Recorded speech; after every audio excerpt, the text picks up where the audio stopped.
Good morning or afternoon, depending on where you are. Thanks for coming to hang out with me for the next 20 or 30 minutes. Today we're going to talk about common and costly FMCSA violations and some solutions to help not, have those happen to you. So how many of you think you have compliance in the bag? You feel confident in your DOT regulation knowledge and you are sure you're handling business as outlined by the FMCSA? Or do you fear you may be lacking in some areas and you need a solution? So like I said, we're going to cover some of the most common violations reported by the FMCSA, what they can cost your company, and at the end, I do have some solutions to help not be one of the companies on this list of violations we're going to share. So let's go ahead and get started. So why are FMCSA regulations important? So the FMCSA tries to focus the regulations they have in place to keep transportation companies in unison. These regulations are made in hopes to keep drivers and others on the road safe, promote efficiency through coherent regulations, and bring standardization to the industry. So when a company is in good standing with the FMCSA and they have made it a priority for DOT compliance, it brings some positive effects to that company's operations. The first is the company's reputation. A positive reputation with the FMCSA allows for a company to operate unbothered by inspections and scale stops. We tend to see a trend when companies have a lower CSA score or their DOT has been flagged for multiple different reasons. They tend to get a little bit picked on when their drivers on the road. They're stopped at scales more often. They tend to have to be a part of audits more often. So it's a really big resource grab for that company. So being in that good standing, right? It ultimately leads to less fines, right? Because you're getting pulled over less, you're getting less audits, so there's less chance for you to get fined. And again, it benefits the efficiency as being called on for a vehicle or terminal inspection. It takes a lot of resources from a company to prepare for an audit and pulls the driver off their route to perform the inspection for the officer. So the other thing is, well, if you are in such bad standing with the FMCSA, your operations can essentially get shut down. This is a possibility. You've been deemed not safe enough. You've been deemed to not be following the regulations, so they can't actually pull your DOT operation authority. So in short, you want to make sure you're following DOT regulations to the best of your company's ability. So let's see what some of these top violations are. I tried to break it down to digest a little bit easier into fleet violations and driver qualification violations. So the first one we're going to talk about is fleet violations. So companies have been cited the most for the following. So 1, failing to systematically inspect, repair, and maintain vehicles. So not having a commitment to maintaining the vehicles is commonly a misregulation, and this can run a company from $4,000 to $21,000 per fine. So that's a pretty big fine that you can, be victim to. The next one is failing to keep the minimum inspections and maintenance records, right? So you may have a good system in place. You have a great driving team who does their inspections. You have a great maintenance team who takes care of your vehicles, but the record keeping isn't quite there. So you don't have any proof that you're completing these inspections. So that can run a fleet anywhere from $900 to about $7,000 per violation. So again, pretty big, hefty fine, especially if this isn't something that you're doing for all of your fleet. If you have a very large fleet, each fine adds up. And the last one on the list for the fleet violations is operating a commercial motor vehicle that has been deemed out of service. So utilizing an out of service vehicle is not only dangerous, but can cause a company to be fined. This can be, lack of communication between your departments. A vehicle could be marked out of service. They don't tell their fleet coordinator. Their fleet coordinator still sends it out, and they get in trouble for utilizing that vehicle. So there's really only 3 on the list for fleet violations. That's not too bad. Some of these violations I think can be, like I said, chalked up to lack of communication between departments or just poor habits of record keeping.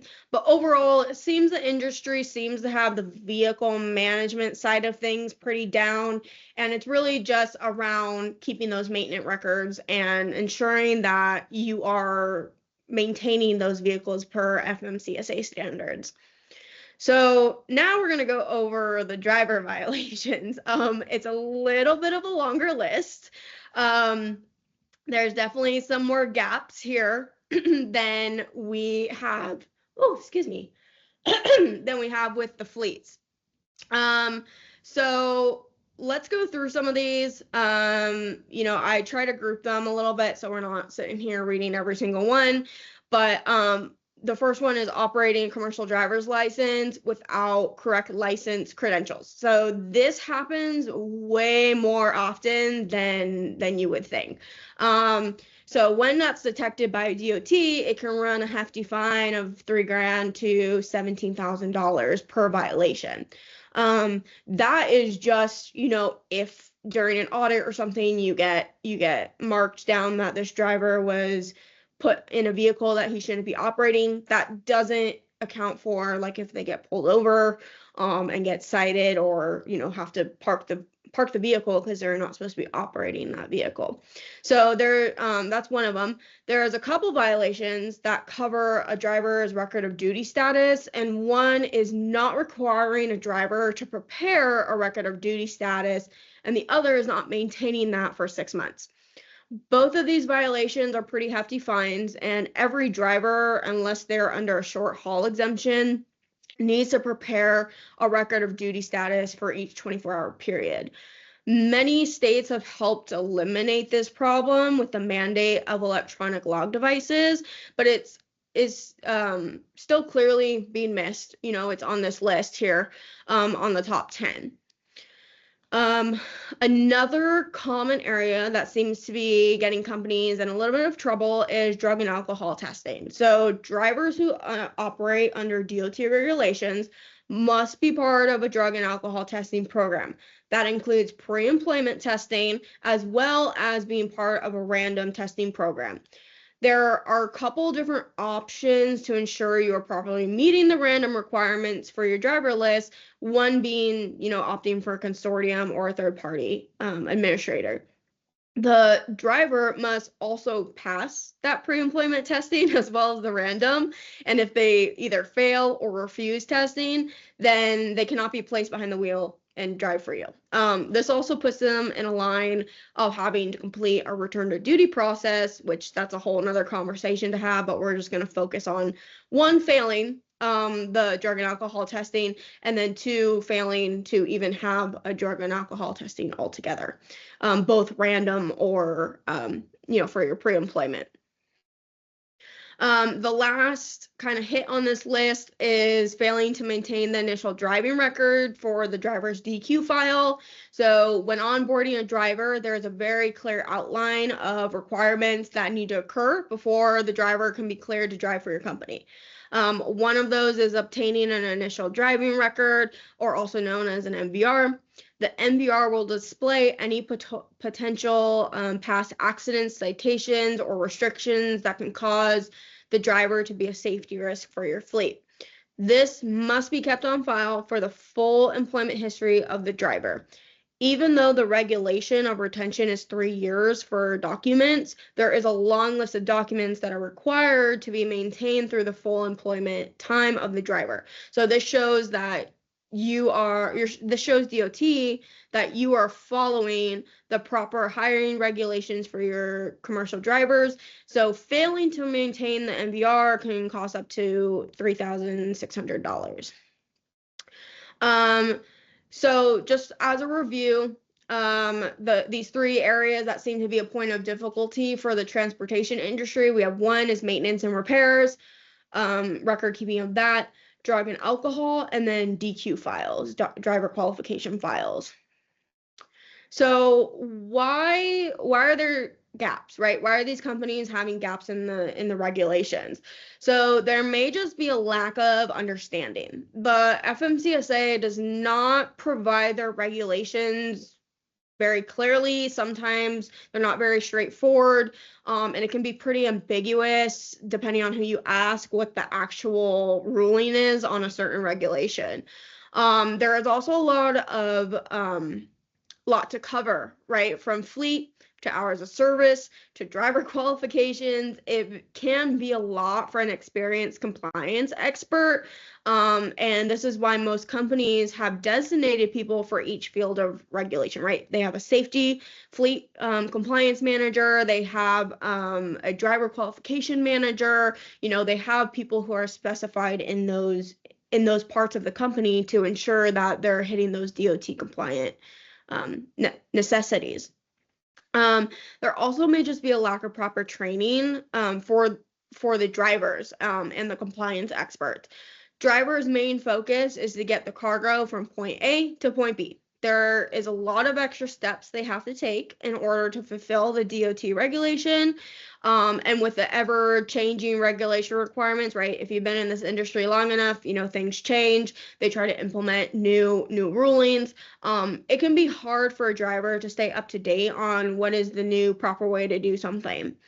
Companies can try to provide training to their team, but it may not stick for the trainee as much as it should, right? They're compliance experts, not training experts. Lastly, a company can be faced with running their compliance side of the business with a manual process.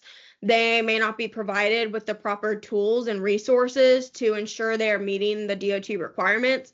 Using Excel spreadsheet, using an Outlook calendar to schedule renewals and stuff. It's pretty mundane and it's pretty hard to keep up on when you have a very large fleet. So having a trusted compliance tool or trusted compliance partner can really help an individual who is, has a tall task of a company's DOT compliance. So, wrong way. So we talked a lot about negative, right? The problems, the fines, the gaps that are occurring. So let's talk about positives, the solutions that I have to kind of help bridge this gap. So we're going to talk about 3 kind of solutions that can help. 1 is a management tool, or 2 are management tools. Also talk about an adequate training program, and then lastly, a certified third-party administrator for drug and alcohol help. So DQM Connect, it's a better way to manage your driver files. DQM Connect was created for trucking companies, by trucking companies. It's the user-friendly system will help your compliance experts cut down on their driver file management, including hiring, renewals, and preparing for an audit. This solution is great for all FMCSA driver compliance regulations, but will definitely help with aiding and eliminating the many of those common violations we went over earlier. Next, we have Gateway Connect. Gateway Connect does a lot for your fleet. It's a full fleet management solution to help with vehicle renewals, operation permits, fuel tax reporting, and then avoiding the common violations regarding lack of maintenance records. So there's the ability to track maintenance records to ensure that you have them, you're not getting fined when DOT comes knocking on your door. It does a lot for your compliance team, so that's definitely a pretty big suite of services that you can utilize for your fleet. So then we run into, that drug and alcohol, which seem to take up a majority of some of the issues that we're having in the industry. And so we have a partner, Evolution Consulting is a top provider for not only drug and alcohol, but other DOT regulated services such as safety verifications and MVRs. They're also integrated with DQM, that driver file management system, to make the process of ordering, tracking, and reviewing any of those MVRs, drug and alcohol, background checks, a breeze. They can help with implementing a random program for your drivers that works with your fleet and meets those testing requirements set by DOT. And then lastly, we talked about how one of the possible reasons for some of these violations is just a lack of knowledge and a lack of sufficient training programs. So there are a ton of training providers out there, but we have found one that is integrated with our DQM solution, and that's Luma Learning. So Luma Learning is doing learning right. So the amazing team at Luma has used their knowledge of how the brain works to really make some killer training and learning strategies for your drivers and your admin to utilize. So their goal is to not just train, it's to make sure that whoever is watching the training, doing the training, is actually learning the content. So we talked a lot today about the top violations, but those aren't the only violations that happen every day. So as a compliance professional, you're responsible for so much. So utilizing the right partners and solutions to be by your side with FMCSA compliance is crucial for your fleet success. So I'm going to go ahead. I think we have some time for questions. If anyone does have any questions regarding any of the partners I mentioned or anything regarding FMCSA regulations, feel free to throw some questions in the Q&A or the chat. I'll give everyone a little bit of time to see if there's any questions before we sign off.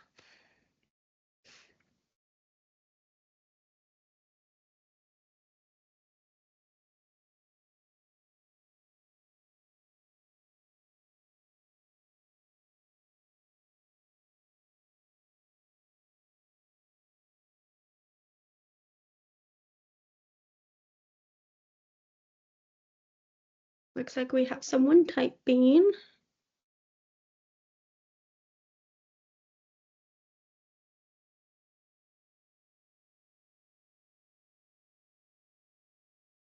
Is Luma Learning included with DQM? So the integration with DQM, with any of our partners, not just Luma Learning, the integration part, we don't charge extra for the integration. However, our partner may have their own billing that they have, and we do have special pricing for our clients to help alleviate that cost as well. So the integration is not billed, but Luma Learning or any of our partners may have, billing for their services.